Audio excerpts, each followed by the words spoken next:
Ah, tá. Tá certo. Vocês estão vendo? É, não, tá certo. É porque eu só queria Está deixar muito assim. bom. Oi? Tá tudo certo, Camis. Ah, tá. Não, é porque eu gosto de deixar a tela cheia e tava errado, mas agora já fui.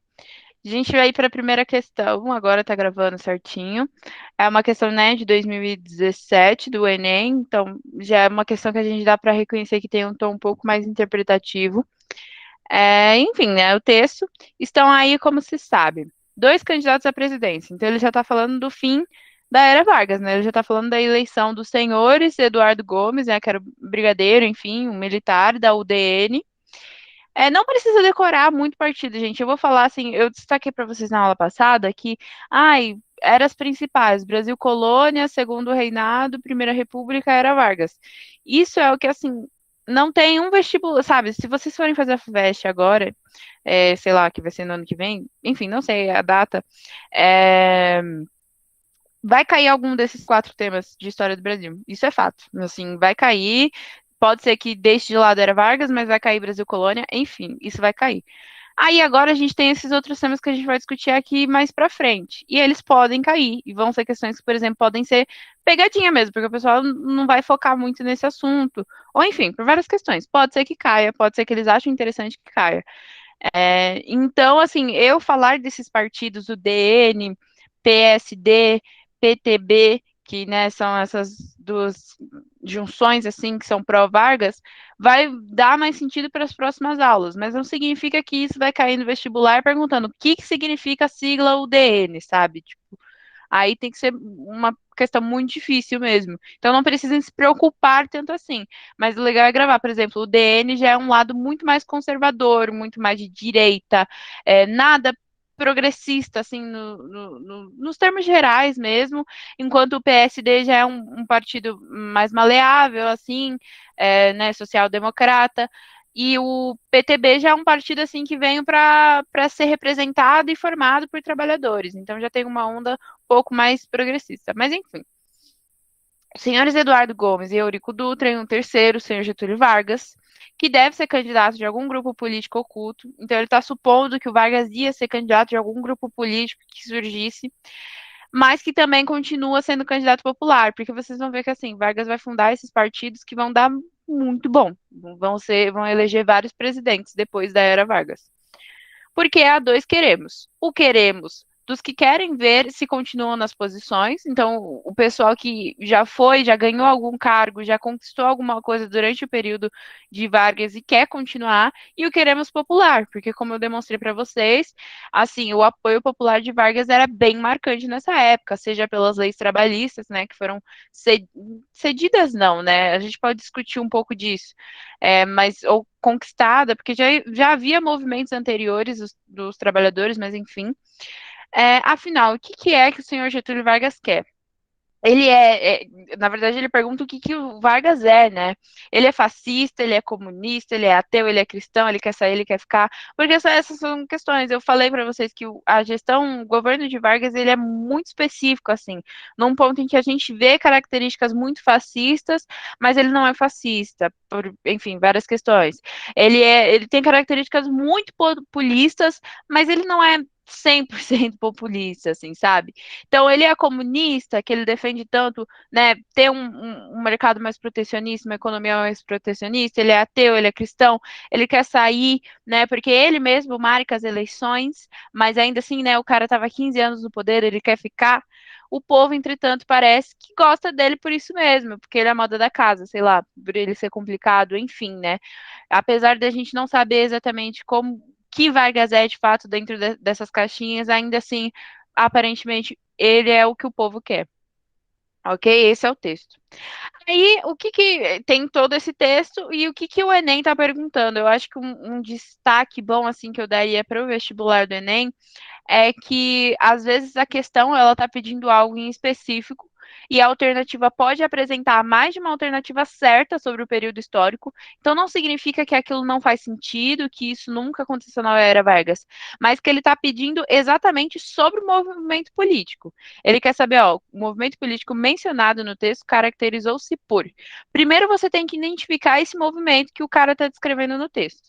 para você saber qual que é a característica dele. Mas enfim, reclamar a participação das agremiações partidárias. Era isso que o texto estava querendo falar, que o movimento político que ele está citando é para reclamar dos partidos que vão surgir nessa época? Eu acredito que não, né? Ele fala que o Vargas provavelmente surgiria de algum grupo político oculto, mas enfim, não é, eu não acho, né? E espero que vocês não vejam o foco disso no texto. B. Apoiar a permanência da ditadura estado-novista. É isso que o texto está fazendo? Ele está, tipo, falando que a gente tem que continuar numa ditadura, que foi isso? Também acho que não. Ele está, por exemplo, falando de dois candidatos à presidência. Ele está comentando sobre esse período que está tendo, né, pré-eleição, e qual que é essa figura de Vargas perante a população em geral, né? Que é esse rolê do queremos, que eu citei na aula. E C, demandar a confirmação dos direitos trabalhistas. Então, é isso que eu acho assim, o texto ele mal fala dessa questão trabalhista, né? Ela fala que o Vargas tem um apelo popular muito forte, isso é fato, assim. Mas eu não acho que o foco do texto né, demandar a confirmação dos direitos trabalhistas. A gente já teve a criação dos direitos na Constituição, e aí a gente teve uma consolidação, literalmente o nome da CLT é a consolidação das leis trabalhistas. Então, o que mais ele quer demandar, assim, em termos de confirmação? E, enfim, já é algo que o texto realmente não aborda. Então, enfim, D. Reivindicar a transição constitucional sob influência do governante. Então, ele quer o quê? Reivindicar a transição constitucional sob influência do governante. Isso já faz sentido, porque eu não sei se vocês já conseguiram observar, mas o texto ele está falando do queremismo, né? Tanto que ele cita as palavras-chave. Eu acho que muitas vezes, quando vocês lerem uma questão que vocês já viram que é sobre Vargas, e tem a palavra queremos, queremismo, enfim, querer, vai remeter a esse movimento do queremismo. É algo, assim, é um marco, assim, histórico, assim, que aconteceu na era Vargas. Então, pode ser que as questões abordem o queremismo, e é o que essa questão está fazendo. O queremismo, ele nada mais quer fazer do que reivindicar essa transição constitucional que está sob influência do Vargas, ok? Eles querem que Vargas continue, independente de ser constitucional ou não, e se tiver que ser algo constitucional, porque tem pessoas pedindo isso, que fosse ainda sobre a influência de Vargas, ok? E é resgatar a representatividade dos sindicatos sob controle social. Então, aqui tá a resposta, né? D. O movimento citado no texto é o queremismo. Tal movimento articulado por Vargas, então, como eu falei, primeiro você tinha que identificar o movimento que ele estava falando, o que ele estava se referindo no texto. E aí, né, articulado por Vargas junto às massas populares, visava defender a permanência de Vargas no poder ou a transição do governo através da batuta varguista. Então, que de alguma forma fosse sobre controle de Vargas, tivesse, né, alguma coisa envolvida, ok? Essa é a Enem. Vocês querem um tempinho para fazer essa? Uma até Vamos, mais vamos, curta? vamos fazer. Beleza. Vou dar uns 3 minutos, 6h20 eu volto.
6h20, vou já começar a correção.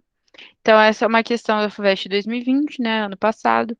É, enfim, a chamada questão trabalhista. Então, agora sim, a gente já sabe que a questão está tratando sobre, enfim, o que foi tratado, né, de leis trabalhistas na era Vargas.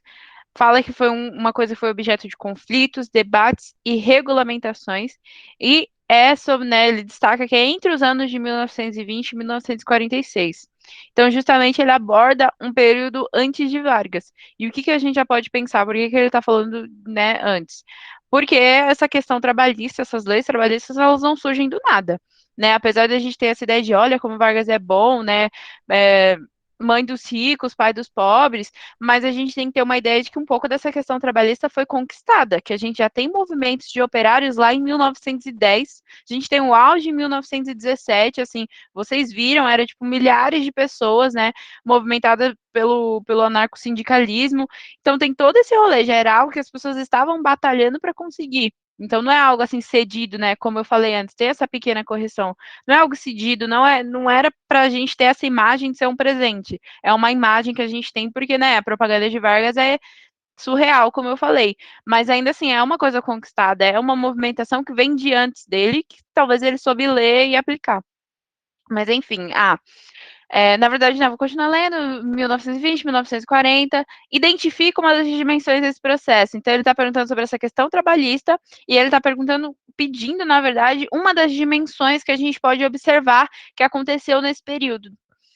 A. O liberalismo oligárquico atribuiu ao Estado, por meio da reforma de 1924, o papel de mediador entre o operariado e o patronato. Até parei para ler assim, ele está se referindo à elite oligárquica que a gente já estudou na Primeira República, só que ele está falando que esse pessoal lá da Primeira República deu ao Estado, por meio de uma reforma de 1924 que a gente nunca nem ouviu falar, papel de mediador entre o operariado e o patronato. O que que é isso? Ele está se referindo a sindicatos que são estatais. Sindicatos estatais é o que acontece em Vargas mesmo. Os sindicatos, eles eram algo assim, não de posse do Estado, mas o Estado que criava. O oficial é o do Estado, é o que é formado, fundado pelo Estado.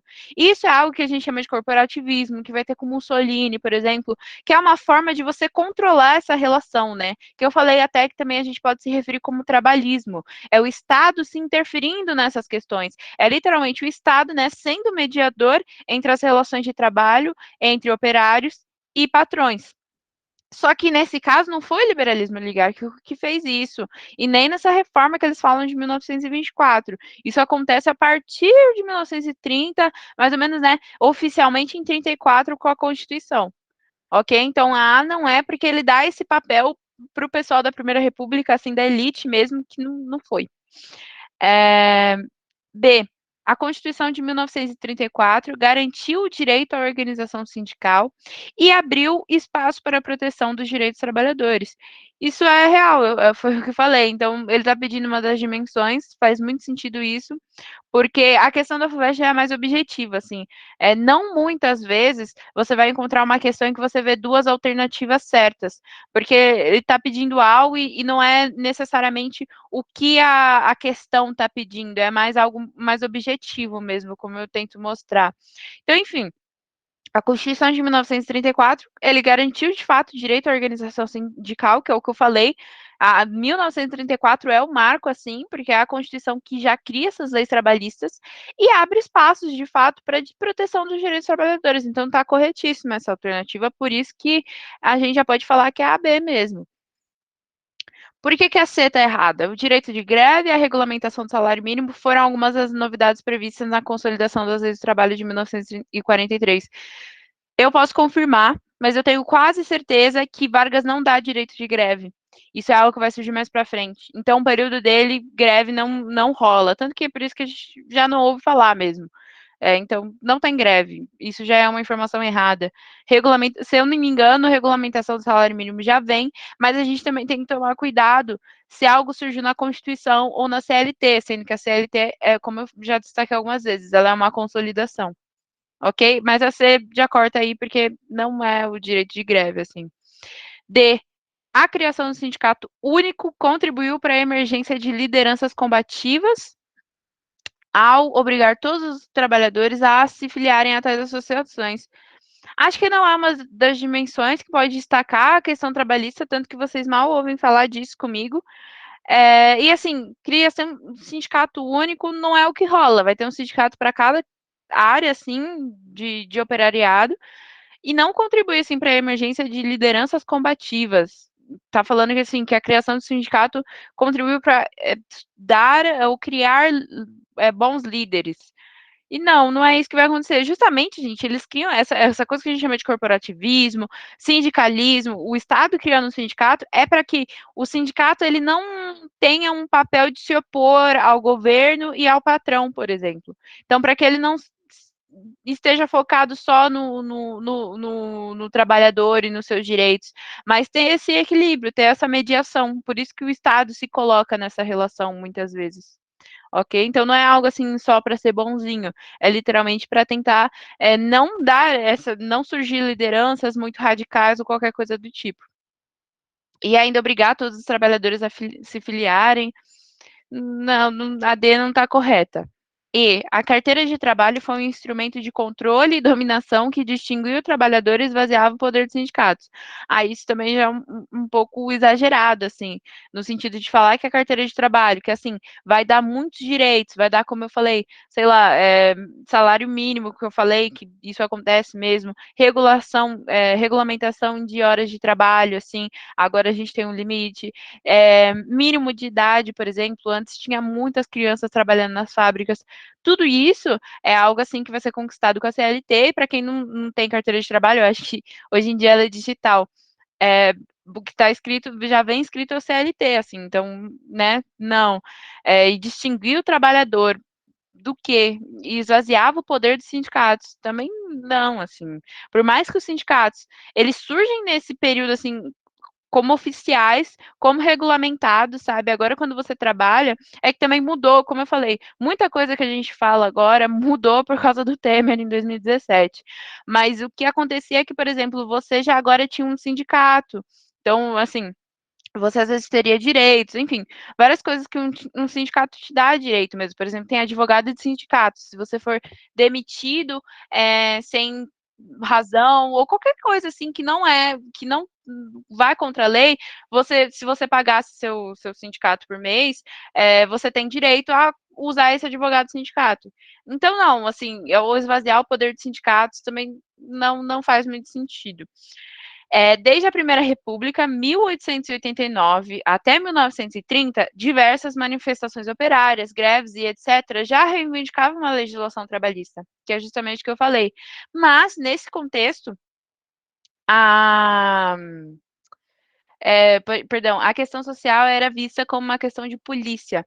Então é isso, assim, muitas das manifestações elas são contidas pela polícia e pronto, acabou, não podia ter. Ou qualquer questão social mesmo que envolvesse esses termos que a gente está discutindo. É uma questão de ser reprimido, de ser contido pela polícia e o Estado não ia ouvir, não ia reivindicar. Lê, não Ô, sei se você quer falar Camis, eu algo, acho pode que essa falar já. questão, eu lembro que eu fiz a Vivaço, e eu lembro que eu fiquei na dúvida justamente pela B e a C. Nossa, porque acho que é um detalhe tão pequeno na C, e eu fiquei, meu Deus, mas eu sei que é Uhum. direito trabalhista, e deu direito trabalhista. Até agora, tipo, eu tava até vendo os papeizinhos, e eu ainda tava na dúvida, falando, meu Deus, e era tipo uma sacada que era greve. Mas faz Sim, sentidaço. sim. Não, sim, é muito detalhe, assim, isso é algo, assim, que às vezes alguma questão ou outra pode acabar abordando, assim, de qualquer vestibular, que é fazer essa pegadinha de, o que aconteceu aonde e quando. A gente, né, às vezes só pensa, Vargas, direito trabalhista. Aí a gente vai ler a questão de direito de greve, salário mínimo, e a gente fala, ok, tá certíssimo, sabe?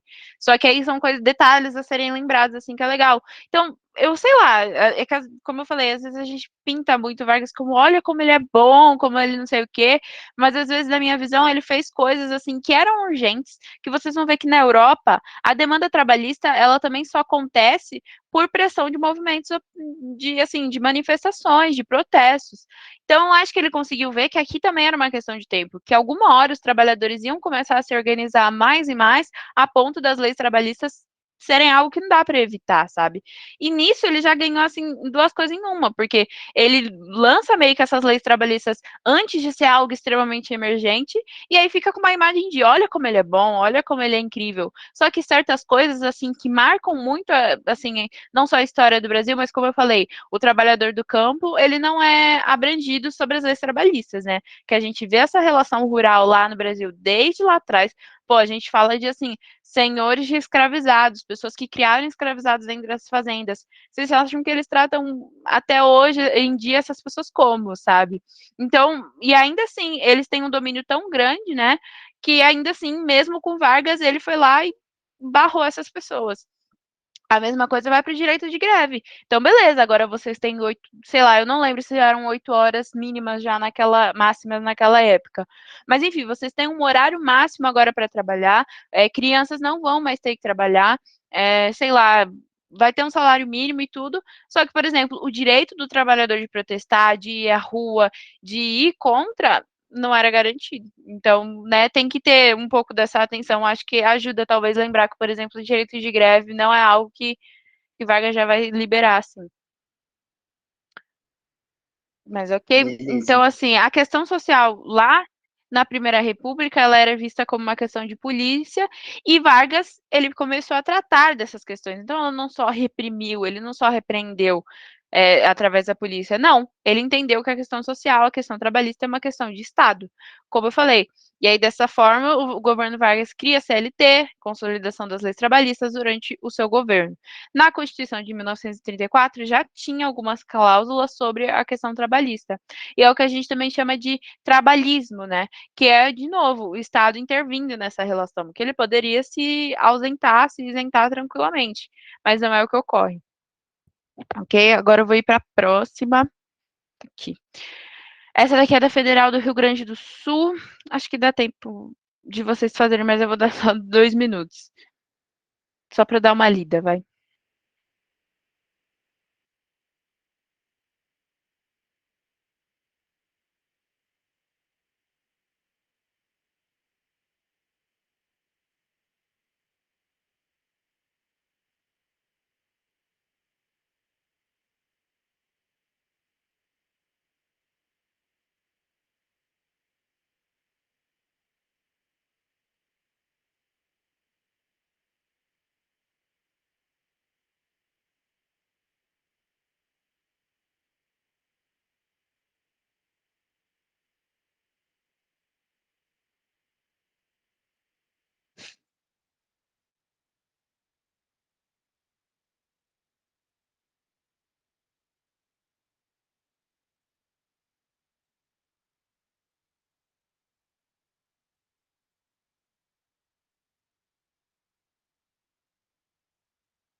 Ok, já deu.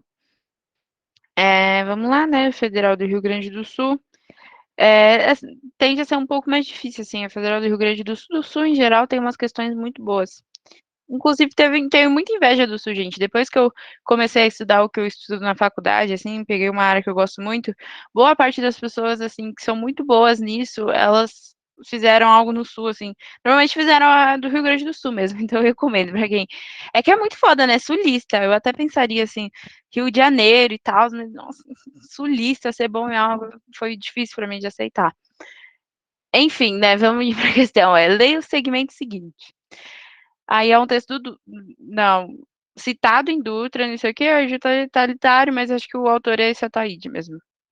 Também nos momentos históricos de transição como o nosso, então ele está falando no momento de transição, não é tão difícil, talvez, combater os inimigos como desvendá-los, de modo que não só para as pessoas, mas ainda para os estados, o fato de fixar um inimigo é tão importante como para os doentes o diagnóstico de um mal obscuro. Então, né, não só para as pessoas, mas ainda para os estados, o fato de fixar um inimigo é importante. Então, né, para ele é importante ter um inimigo fixado. E aí, né, o segmento faz menção ao contexto político e social dos anos 1930. Então, ele está falando desse período dos anos 30, né? E aí, enfim, assinale a alternativa correta sobre esse período. A. A conjuntura de crise econômica e de perseguições políticas foi decisiva para o esvaziamento da atividade artística e cultural do período, causado pela arregimentação dos intelectuais aos postos de propaganda do governo. Faz sentido, né? A gente pode ler e pensar na. Qual que era o nome? Na censura de Vargas, mas a gente tem que lembrar que isso é algo que ficou muito forte no Estado Novo só. Que foi a criação do DIP, que foram as músicas censuradas, que eu comentei, né? Mais de 100 rádios censuradas, mais de 400 músicas censuradas. Só que isso não é tão marco assim nos anos 30 exatamente. Ele está falando ainda de uma conjuntura de crise econômica, que também não é algo tão forte assim. A gente tem uma certa crise, mas é algo assim que, como eu falei, o Vargas vai conseguir controlar com aquela política agressiva de defesa do café. Então, assim, perseguições políticas foi o decisivo para o esvaziamento da atividade artística e cultural. Não acho, e não só isso, não acho que combina, né, com um segmento que faz menção ao contexto político. Eu acho que ele tá falando de um rolê, né? Como ele tá falando, não é tão difícil, talvez, combater os inimigos como desvendá-los. E não acho que isso é o rolê da música, assim, do esvaziamento cultural. Então, ok, eu não acho que faz muito sentido a com o que a questão está propondo. B. As forças políticas organizadas em torno da Aliança Liberal, após o esvaziamento completo do movimento tenentista, tornaram-se cada vez mais coesas em prol do Pacto Federativo que permitiu ampla autonomia para as oligarquias regionais. Não, né, gente? A oligarquia é um marco da Primeira República. Se Vargas quer se opor à Primeira República e quer chamar de República Velha, é porque ele não concorda. Então ele mata. Não que mata, né, gente? A gente tem coronelismo até hoje no Brasil, isso é fato. Mas assim, não é o que ele vai apoiar. Pelo contrário, as oligarquias são enfraquecidas nesse período. Por isso vocês podem levar, por exemplo, mãe dos ricos. Por que ele quer falar mãe dos ricos e pai dos pobres? Porque ele é mãe no sentido de que normalmente a gente conhece a mãe como a pessoa que mais puxa no pé e o pai como a pessoa que mais enche o saco, né? Ele não vai criar uma imagem de alguém que é contra os ricos, porque aí, né, acaba o Brasil.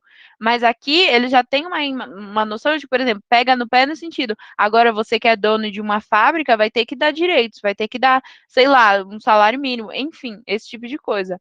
Então, mas enfim, acho que ainda falando de ampla autonomia ao Pacto Federativo, sendo que a gente está falando de um período em que o quê? Vargas tenta enfraquecer os estados ao máximo. É um período, né, por mais que seja mais no Estado Novo, em que ele queima a bandeira. Então, não é um marco dos anos 30. Quando a gente já pensa em anos 30 no Brasil, normalmente a gente já está falando do início e ascensão, né? Consolidação do Vargas no poder. Se ele quisesse falar um pouco ainda de antes, ele teria que se referir a 1920, né? Como eu falei antes. C. Getúlio Vargas angariou forte simpatia popular ao propiciar a modernização do setor produtivo por meio de medidas de não tinha nem leis trabalhistas antes. Vocês acham que é Vargas quem flexibiliza ou quem garante, quem consolida? E de desregulamentação das relações de trabalho. Desregulamentar, então ele teria que tirar as relações de trabalho, já não é Vargas, assim, é fortalecimento, consolidação das leis trabalhistas. E nem tem lei trabalhista para ser flexibilizada. E desregulamentação também não é o marco dele, é justamente uma regulamentação de relações de trabalho que não existiam antes. As relações de trabalho eram totalmente liberais, os patrões que organizavam e esse tipo de coisa, entenderam? Então, por isso que não é assim. D. O golpe de Estado de 1937 consolidou a criação de um governo constitucional. Já não, né? Se é um golpe, gente, é primeiro porque foi contra alguma constituição, assim, alguma coisa que, né, básica lá. Se a gente está falando de um golpe, é porque já foi contra a lei que tinha. Então, simplesmente não, sabe? E ainda consolidar a criação de um governo constitucional, marcado pelo liberalismo econômico, sendo que, né, a gente fica naquele questionamento se Vargas é comunista. Óbvio que está um pouco longe, assim, como eu expliquei, mas, né, não é liberal. Pelo fortalecimento do poder legislativo no Estado Novo, ele acaba com o legislativo, vocês não lembram? Ele anexa o judiciário a ele, então tudo que é decidido tem que passar por ele, e ele acaba com o legislativo. Não tem legislativo na Constituição do Estado Novo. Então, assim, não. E manutenção dos direitos civis é o período mais forte. É o período em que ele tem um departamento de segurança com um líder que pega dicas da Gestapo da Alemanha nazista. É um período de departamento de imprensa e propaganda acabando, assim, matando algumas músicas. Então, não. A AD também já não faz nada sentido com o Estado Novo. E é, né, portanto, vai ter que ser a certa, se não tiver acontecer algo de errado, é a alternativa certa. Então, a década de 1930 foi marcada pela violenta oposição ao comunismo, encarado como inimigo da pátria. Oposição essa que contou ainda com o apoio de movimentos de caráter fascista, como a Ação Integralista Brasileira. Então, é verdade. Como o Lê estava falando mesmo, que pós-período constitucional é o fortalecimento, é a consolidação dessas forças, que justamente são destacadas, que não é tão difícil combater os inimigos, como desvendá-los, de modo que não só para as pessoas, mas ainda para os estados, o fato de fixar um inimigo é tão importante, porque vai vir agora oposições. Agora a gente tem uma liderança de esquerda mesmo, que é a Aliança Nacional Libertadora, e a gente também tem o AIB. Então, né, é marcada por uma oposição ao comunismo, né? Essa noção que a gente vai ter que vai dominar muito depois ainda, né, com o surgimento da Guerra Fria, já começa nesse período. Já começa essa oposição forte ao inimigo, ao comunismo, ao ver ele como inimigo, que também, né, também contou com oposição. E assim, se a gente tinha o comunismo nessa época surgindo, a gente contou com uma forte oposição do outro lado, que tinha caráter fascista, A e B. Então aí tá certa, né? O texto remete à década de 30, quando surgiram dois grupos políticos ideológicos, ANL, A e B. A Aliança Nacional Libertadora com tendência comunista, que foi liderada pelo Luiz Carlos Prestes, e a Ação Integralista Brasileira, liderada pelo Plínio Salgado. Inclusive, a A e B contava com um dos professores, assim, que é, né, eu já falei, super, não super exaltado hoje em dia, porque a gente já sabe que ele era, né, enfim, um ditador integralista fascista, mas que assim, tem até sala no nome dele. Que, né, era inspirado, inclusive, no nazifascismo, eles eram antissemitas e tudo. O governo de Vargas, que teve apoio da A e B, fez uma forte propaganda colocando os comunistas como inimigo da pátria, tanto que surgiu o Plano Cohen, né, por causa disso. Aí teve a intentona comunista também, né, que patrocinou uma verdadeira paranoia anticomunista e que vai ter seu auge nesse plano e na caçada do Luiz Carlos Prestes, né, que era o grande nome do comunismo nesse período. Então é por isso que é aí. Acho que dá pra gente resolver mais essa da Mackenzie. Deixa eu ver se tem mais. Tem mais duas, mas eu não sei se vai dar tempo, galera. Mas enfim, 2 minutos pra ler essa.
Beleza, galera, vamos começar já essa. Eu vou tentar ir um pouco mais rápido, mas, enfim, eu acho que tem uma questão aí que eu já dei uma destacada antes nas nossas aulas, então acho que vai ser um pouco mais fácil de resolver. Essa é uma questão do Mackenzie, odeio pegar questões do Mackenzie, mas eles tendem a ser um pouco mais ruins em vestibulares mesmo. Então, aí eles cobram umas coisas mais objetivas, mas enfim, aí, assim, para dar uma cobrada agora para vocês é legal.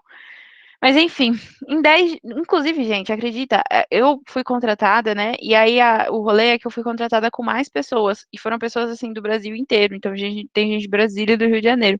Quando eu fui, assim, aí era uma tipo, terceira reunião, eu fui entrar e a gente já conversa e tal. Falou, ai, você é do Mackenzie, né? E aí eu, tipo, eu falei, nem morta. Ai, pelo amor de Deus. Aí ele ficou chocado que tem rivalidade aqui em São Paulo de franciscano e mackenzista, mas enfim. Desde novembro de 1937, Vargas, por meio de um pronunciamento em rede nacional de rádio, lançou um manifesto à nação. Então a gente já vê que 37, bem na ponta entre governo constitucional e Estado Novo, no qual ele dizia que era necessário reajustar o organismo político às necessidades econômicas do país. Era o início do Estado Novo, o regime político que iria vigorar até 45 no Brasil. Então, né, a gente já viu, ele escreveu, mas assim, que rolou um manifesto à nação no dia 10 de novembro, com ele, né, dando essas desculpas, essas palavras. Claro que o Vargas não vai lançar uma ditadura assim do nada, ele tem um gogó, ele tem uma palavra, assim, um remanejamento político. E aí ele deu esse rolê aí, então a gente já viu, né, que ele tá falando mais ou menos do Estado Novo, desse, ou pelo menos do início do Estado Novo, e ele fala, considera as afirmativas abaixo. Aí é mais um verdadeiro ou falso, né? Adoção de uma política de intervencionismo estatal, refutando os princípios liberais, verdade, anteriormente aplicados na economia, verdade. Os oligárquicos, cafeeiros, enfim, gostavam de um liberalismo, até a hora que eles precisavam de uma grana do Estado, aí não. Mas enfim, em teoria eram por eles ser liberais. Como livre concorrência e iniciativa privada, então os cafeiros gostavam, possibilitaram que o Estado pudesse atuar para impulsionar o setor de indústria de base. Sim, verdade. Com a criação da Companhia Siderúrgica Nacional de Volta Redonda. Verdade também. CSN foi criada dentro do Estado Novo. Se eu não me engano, é bem no finalzinho, assim, porque teve investimento dos Estados Unidos que ia receber esses produtos assim da CSN, porque eles estavam no meio da Segunda Guerra, né? Então, tudo verdade. A 1 é correta. 2. No setor petrolífero, então a gente já está falando de petróleo, as relações do novo regime foram de suma importância. Então, tá, suma importância. Então, tá falando que o Estado Novo, assim, ou o período do Vargas, pelo menos, foram de muita importância. Porque, com a criação de Petrobras, ele criou a Petrobras, ficou garantido o monopólio estatal na extração de petróleo e reservas minerais, elementos importantes no processo de industrialização. Mentira, porque a era Vargas não tem a criação de Petrobras, vocês não viram eu citando, e acreditem, eu citaria, porque, né, Petrobras lendária, tá aqui até hoje, né, causa, assim, que teve nos últimos anos, então eu citaria. O que acontece é que Vargas criou a Petrobras, só que vai ser no governo democrático dele. Vai ser, a gente vai ver isso na próxima aula, na quinta-feira, se der tempo, ou se não, na quinta-feira da semana que vem. Não é esse período. E é algo que às vezes os vestibulares cobram sim. Eles falam, ai, que Estado Novo, tá? O texto ali falando de Estado Novo, pelo menos assim era Vargas, e era Vargas a gente tem que lembrar, pelo menos assim, governo Vargas, que eu questionei um pouco com vocês sobre essa questão da era, mas pelo menos governo Vargas de 30 até 45, ele é marcado por tudo, assim, CSN, tudo bem, mas não é por Petrobras, isso é para depois. Então, por isso que essa alternativa já está errada, não é a 2. Assim, pelo menos a 2 é falsa. E 3, aí ele está falando de novo da CSN, que foi criada por Vargas, até aí tudo certo, porque é no mesmo período, após um acordo diplomático entre o governo brasileiro e estadunidense que previa a construção de uma usina siderúrgica capaz de fornecer aço para os aliados durante a Segunda Guerra Mundial e, na paz, ajudasse também o desenvolvimento do Brasil. Então, é um acordo diplomático, né, entre dois países, em que um ajuda o outro. Os Estados Unidos dá esse investimento para ajudar o desenvolvimento do Brasil, especialmente industrial, e empregos, enfim, várias coisas que, né, uma indústria dá.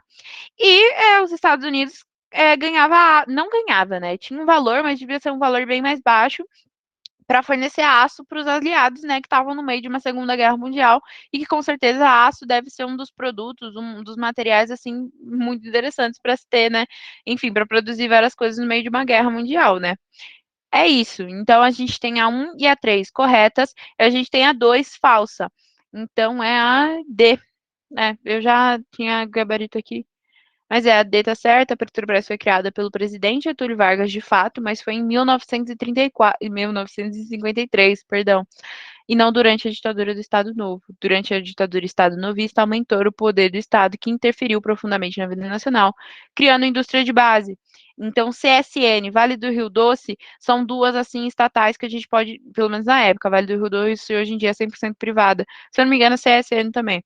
Mas, enfim, são coisas que vão ser fundadas na época pelo Estado e que, assim, são marcos, assim, porque a Vale do Rio Doce era muito bom, assim, né? Foi a iniciativa privada que fez aquela barragem acontecer e destruir uma das regiões de lá, mas enfim. Então, eram muito boas e, assim, né, iniciativas bem legais de Vargas. Então, marcam. Mas agora, Petrobras, a gente só pode pensar lá em 53, ok?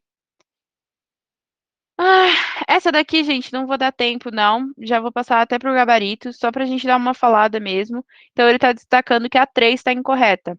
O texto é do Boris Fausto, ele é o autor que eu uso de base, assim, que eu já disponibilizei o livro.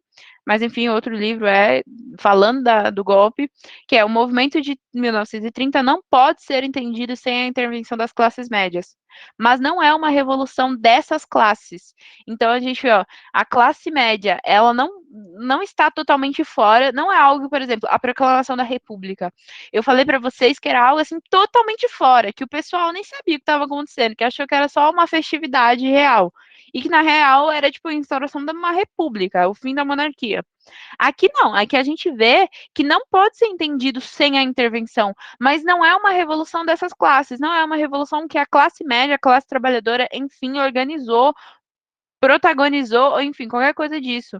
Nem no sentido de que elas sejam um setor dominante no recurso da revolução, então também não quer dizer que são elas que vão dominar a era Vargas. Tudo bem que ele vai criar leis trabalhistas, leis populares, enfim, mas não é ela que domina, e também não é dela, assim, que são os principais beneficiários. Também não é só porque a população conseguiu ser conquistada por Vargas, não é só por causa da CLT que isso significa que eles são assim, nossa, olha só como eles foram beneficiados nesse período, ok? E aí, beleza, a gente vai para as alternativas. Ele fala, né? Considere as análises. Durante a década de 1920, diante da crise econômica, do controle oligárquico, então tá certa, surgiram outros grupos sociais que passaram a reivindicar a participação nas decisões governamentais e reformas nas instituições políticas. As aspirações da classe média urbana eram as mesmas do movimento tenentista, ao defender, entre outros, o voto secreto, reformas sociais e econômicas. Isso é verdade, a classe média vai surgir reivindicando essas coisas, vão ter movimentos, por exemplo, que eu falei, a greve dos operários é um exemplo, como eu falei, o tenentismo também, Vargas, eu não sei se eu falei, mas ele defendia o voto secreto desde lá atrás, nas eleições de 29. Então, quando ele ainda estava competindo contra o Prestes, ele já falava que ele queria colocar o voto secreto no Brasil. Então, tudo isso, assim, está correto, assim, é verdade. Algumas dessas ideias, dessas reformas, elas já estavam sendo discutidas, assim, já iam ser meio que eminentes, antes do golpe de 30, antes da Revolução de 30. A 2, revolução resultou da aliança temporária diante da crise de 29, das oligarquias dissidentes, isso é verdade, das classes médias urbanas e do setor militar tenentista, contra o predomínio político dos interesses dos cafetores paulistas, expresso na eleição e vitória de Júlio Prestes. Totalmente verdade. Apesar da gente ter uma relação de Minas Gerais e São Paulo, isso ainda assim não significa que Minas Gerais era mais dominante ou qualquer coisa do tipo. São Paulo tinha uma predisposição econômica, social muito forte nesse período. Então a gente tem instalação de elites intelectuais aqui, querendo ou não, a Sanfran vai ter muita relevância, como também econômicas, assim, o café ele fica mais nessa região, tanto que, né, café com leite, leite era para ficar em Minas, só que o produto de destaque assim do Brasil para fora era o café. Então, assim, São Paulo dominava dominava muito a cena. Tanto que Washington Luiz teve essa, sei lá, esse ego, essa confiança de reivindicar uma eleição que fosse quebrar a política do café com leite. E quando Minas se viu traído, o que eles fizeram foi se aliar a todo mundo que já não gostava da República Velha nas suas condições mais clássicas. Então eles se aliaram. Por exemplo, eles não indicaram, né, um mineiro, Vargas é sulista. Então, eles indicaram já um cara do Sul que já tinha, né, um rolê mais diferente. Não só isso, eles se aliaram, assim, pessoas, assim, das classes médias urbanas, se aliaram aos militares, tanto que foi com o auxílio dos militares que Vargas conseguiu dar o golpe em 1930. Então, tudo isso, sim, é verdade. Essa revolução, ela resulta dessa aliança temporária diante da crise de 1929, porque foi uma aliança que surgiu naquela hora, aliança liberal, para derrubar é, o rolê paulista, assim, e, né, mais que ainda assim, né, a gente sabe que havia um predomínio político, basicamente, fraudes eleitorais tão fortes por dominância dos paulistas, que acabou ainda na eleição e vitória do Júlio Prestes. Então, a 1 e a 2 estão corretas. 3. No fim da década de 1920, os setores que contestavam as instituições da República Velha viam com otimismo a possibilidade de êxito. Então, ele, né, tá falando que no fim da década de 20, o pessoal que estava contestando as instituições da República Velha achavam que ia dar certo, que eles iam conseguir. Os tenentes, junto às classes médias urbanas, passaram a se organizar em comitês e eleger em número cada vez mais expressivo candidatos que os representassem. Então, eles estão falando que lá para no fim de 1920, eles já estavam conseguindo, assim, ver que eles iam ter um sucesso, que eles estavam conseguindo mais candidatos eleitos que os representassem. E o gabarito já fala tudo. Está incorreto, porque as classes opositoras do governo oligárquico não iam ter representação política, não iam ser eleitos nem em 1000 anos, porque aquilo era pura fraude. Se mesmo se eles conseguissem 1000 votos, alguém ia lá com eu esqueci o nome do tipo, mas ia apagar o nome da pessoa e ia colocar outro. E se mesmo assim conseguissem passar pela questão da contagem de votos e etc., ia chegar e ia ter a convenção, a CVP, eu acho que eu falei para vocês, Convenção Verificadora de Poderes, que ia lá e ia falar, não, não é isso, é outro. Então acabou. Questão representação política de oposição não ia rolar nesse período. E só partindo agora para a última, eu também vou ir direto para o gabarito. É uma questão da GV de 2018, né? Mostra uma foto de 1943, então a gente já está falando do Estado Novo, na cidade de Natal, com a presença do GV, do Getúlio Vargas, né? Inclusive a GV deu uma questão sobre o GV, e do presidente dos Estados Unidos, Franklin Roosevelt. Então, o Roosevelt esteve no Brasil, em Natal. Eu falei um pouco dessa relação, não falei muito, mas que eu falei que, inclusive, a Disney, né, vai fazer o Papagaio Joe, que ele é inspirado nos brasileiros e que vão ter filmes, assim, dedicados ao Brasil. O Joe, ele vivia no Copacabana Palace, por exemplo. Tem a Carmen Miranda, que vai ser muito exportada. Então, tendo uma relação muito amigável entre Estados Unidos e Brasil. E aí a gente se pergunta por quê, né? Que aí ele está falando, esse episódio do Roosevelt aqui no Brasil, ele faz parte de um contexto muito mais amplo, representado pela política de boa vizinhança que se constituiu no quê? Então ele está perguntando dessa política, né? Que, enfim, eu falei que eu ia falar um pouquinho mais, assim, nas últimas aulas do ano, mas é esse rolê dos Estados Unidos, assim, fazendo doutrinas políticas que se relacionassem de alguma forma, assim, com a relação dos Estados Unidos com a América Latina. Eu não vou conseguir passar uma por uma, gente, porque eu ainda quero falar da eleição do Dutra. Vou passar rapidinho, vai ser uma coisa de 5 minutos. Mas o que a gente pode dizer é que a alternativa certa é a E, porque, né, tá no gabarito, e a política da boa vizinhança é uma estratégia de política externa que foi adotada pelos Estados Unidos para substituir a do Big Stick, que eu já tinha citado, é a política do grande porrete.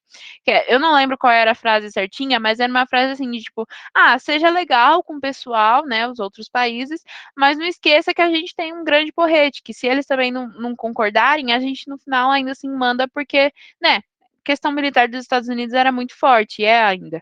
Então, né, vigora entre o fim do século XIX e o início do século XX para lidar com os países latino-americanos, e isso, né, como o próprio nome, essa política baseava-se num trato mais amigável. Então, enquanto o Big Stick era um pouco mais agressivo, de pegar e falar Tá, beleza, ok, fica aí no seu lugar, mas se você também alguma hora se rebelar, a gente tem um grande porrete aqui e a gente não vai ter medo de usar. E aqui não, a política da boa vizinhança é mais amigável, né, faz a formação, propõe a formação de parcerias financeiras e comerciais, como a questão está retratando. Então, né, o Roosevelt vem aqui, ó, segunda visita ao Brasil, não só isso, a gente tem a CSN, que é a CSN, que é financiada pelos Estados Unidos.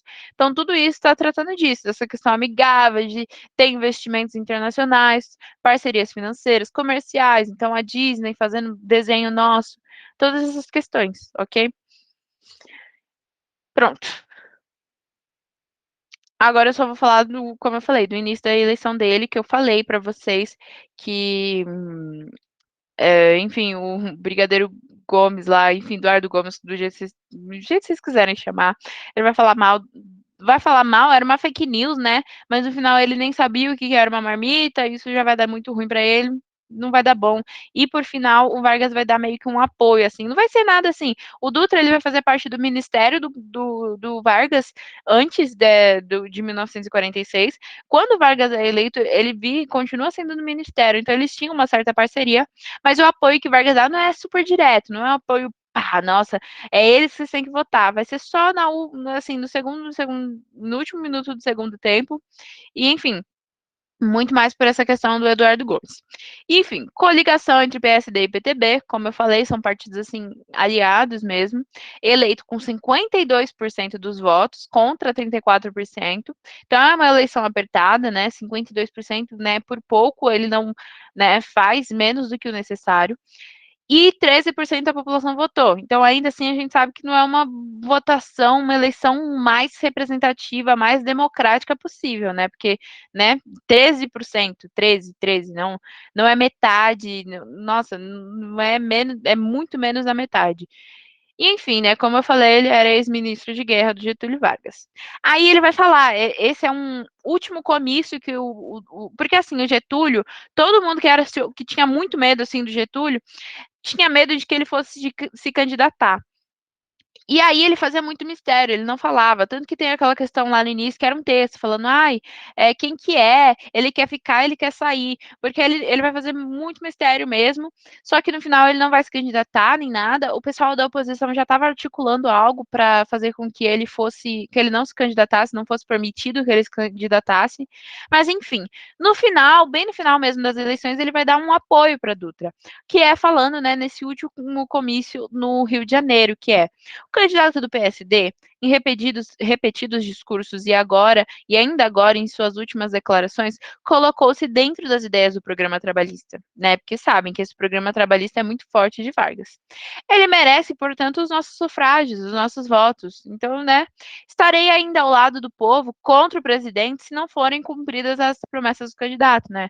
Você tá falando, olha, ele parece que tá do nosso lado, mas mesmo assim, se ele merece os nossos votos, mas se ele acabar sendo contra, ainda assim, a gente vai. Se ele for contra o povo, a gente também será contra, e enfim, né? Estarei do lado do povo ao que for reivindicado. Então ficou meio em cima do muro, mas falou que, ó, tá ok. Ele é o que mais parece próximo de mim, de fato. Aí tem uma Constituição de 1946. Optaram pelo formato liberal democrático, então a gente já não fala mais tanto de um protecionismo forte de Vargas, mas que em algum ponto dava continuidade ao modelo corporativista do Estado Novo. Então, ao mesmo tempo que eles deram uma flexibilizada, deram um tom mais liberal, ainda assim tinha alguns pontos que relembravam, que remetiam ao Estado Novo. Redemocratização. Né? Toda a Constituição que vem depois de um período ditatorial trata de como que vai ser esse processo de redemocratizar. Repôs a exigência da democracia, né? Então, é uma Constituição que está falando que vai ser democrática, e o exercício dos direitos políticos como condições incontornáveis para a vida pública brasileira. Então, agora as pessoas têm direitos políticos assim garantidos.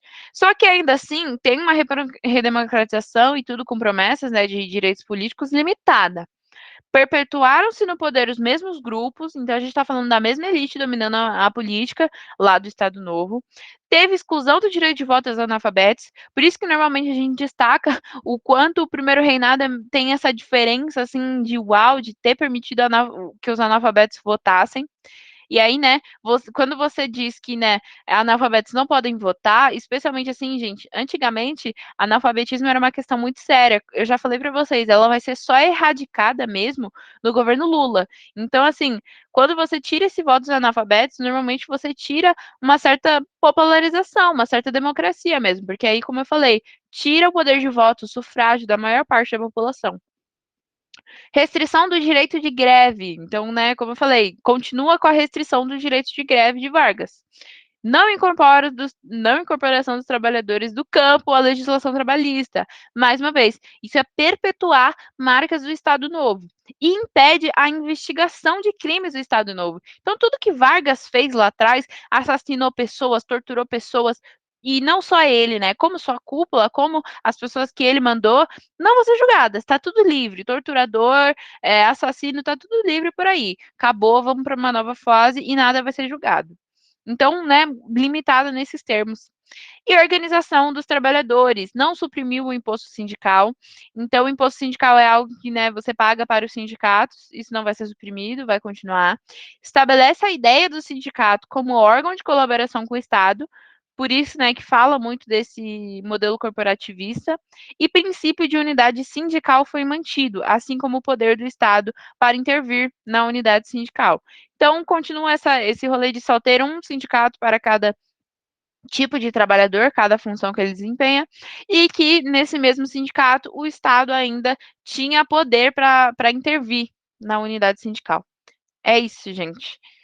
Semana que vem, quinta-feira, eu vou voltar a dar uma revisada nisso que eu passei um pouco rápido com vocês, mas era já para dar uma introdução mesmo para, enfim, já falar, né? Eu parar de gravar. Alguém tem alguma dúvida? Deixa Não? eu caminhar.